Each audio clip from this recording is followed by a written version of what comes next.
बिस्मिल्लाहिर्रहमानिर्रहीम व्यूअर्स, मैं हूं वसीम और आप देख रहे हैं वसीम किचन टेल्स। आज जो आपके लिए रेसिपी लेके आए हैं वो है रेस्टोरेंट स्टाइल बीफ कढ़ाई। जो रेसिपी है बहुत ही ज़्यादा इजी है बनाने में और सबको बहुत ज़्यादा पसंद आती है। तो आज ये रेसिपी आपसे शेयर करेंगे। इसमें सबसे पहले ये देखें, हमने 1 किलो बीफ लिया है जो कि ज़्यादातर बोटी है। एक ही हम इसमें हड्डी यूज़ कर रहे हैं, नली की। कुछ लोग हड्डी वाला गोश्त पसंद करते हैं और लेकिन कढ़ाई में जो कमर्शियली भी रेसिपी है उसके अंदर से 4 प्याज हैं रफली चॉप की हुई, और ये हम इसके अंदर डाल देंगे। 2 टमाटर मैंने काट के आधे करके डाल दिए इसमें, और 1 टेबलस्पून नमक और 2 कप पानी। इसके साथ हम इसे प्रेशर कुकर में पकाएंगे। तो ये जब हाफ डन से थोड़ा सा ज़्यादा हो जाएगा फिर हम इसे कढ़ाई में शिफ्ट कर लेंगे। तो ये देखें, इसे अच्छी तरह से हमने मिक्स कर लिया है, और मिक्स करने के बाद ही हम इसे प्रेशर कुकर में तकरीबन 1 सीटी तक पकने देंगे इसे। बस ये आपने ये देखना है कि गोश्त अच्छी तरह से गल जाए।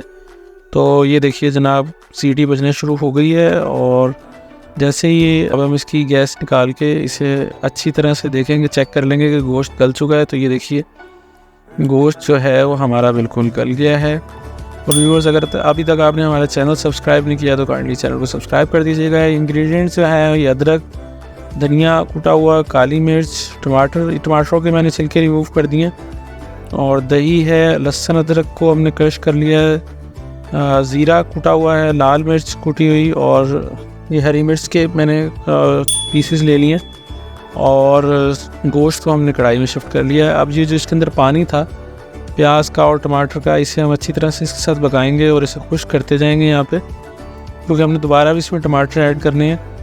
तो जो मैंने आपको अदरक और लहसुन दिखाया था, पेस्ट नहीं ऐड करेंगे यहाँ पे, हम इसके जो चंक्स किए थे वो ऐड कर देंगे, और आधी हरी मिर्च इसके अंदर ऐड कर देंगे। तो ये देखिए अब हम इसे अच्छी तरह से पका लेंगे, और गोश्त तो हमारा तकरीबन गल ही चुका है, और ये भी हम यहाँ इसे अच्छी तरह से पकाते जाएंगे ताकि लहसुन अदरक अच्छी तरह से गल जाए गोश्त के साथ। तो ये देखिए पकता जा रहा है, और इसका पानी हम खुश कर लेंगे। और टमाटर हमने छिलके रिमूव करके ऐड किए हैं, क्योंकि वो बाद में कई दफ़ा छिलके अंदर अच्छे नहीं लगते इसके, और इसे साथ ही दम दे देंगे थोड़ी देर के लिए। तो ये देखिए अब टमाटर गल गए हैं। हमने तकरीबन 10 मिनट इस तरह से दम रहने दिया था, और टमाटर को अच्छी तरह से जो टमाटर पीसेस हैं उनको गलाएंगे यहाँ पे, वो नरम हो जाए, बिल्कुल ग्रेवी बन जाएगी, उस टाइम तक इसे पकाएंगे। तो लीजिए जी, अब टमाटर हमारे गल चुके हैं। अब इसमें हम ऑयल ऐड कर देंगे 1/2 कप, और यहीं पे हम लाल मिर्च पाउडर में और जो चिली फ्लेक्स वो ऐड कर देंगे, नमक ऐड कर देंगे, और इसे अच्छी तरह से मिक्स कर लेंगे। अगर आप चाहें तो लाल मिर्च जो इसे स्किप कर सकते हैं, रेड चिलीज़ को ब्लैक पेपर में बना लें, लेकिन इसका जायका इतना ज़्यादा अच्छा नहीं होता। रेड चिली का बहुत अच्छा जायका आता है। तो अब हम यहाँ पे दही इसमें ऐड कर देंगे, और इसे भी इसके साथ अच्छी तरह से पका लेंगे। दही से ये है कि थोड़ी ग्रेवी थोड़ी इसकी एक जान हो जाती है सारी। और व्यूअर्स, चैनल को मेरे काइंडली सब्सक्राइब कर दीजिएगा, लाइक और शेयर करना ना भूलिएगा।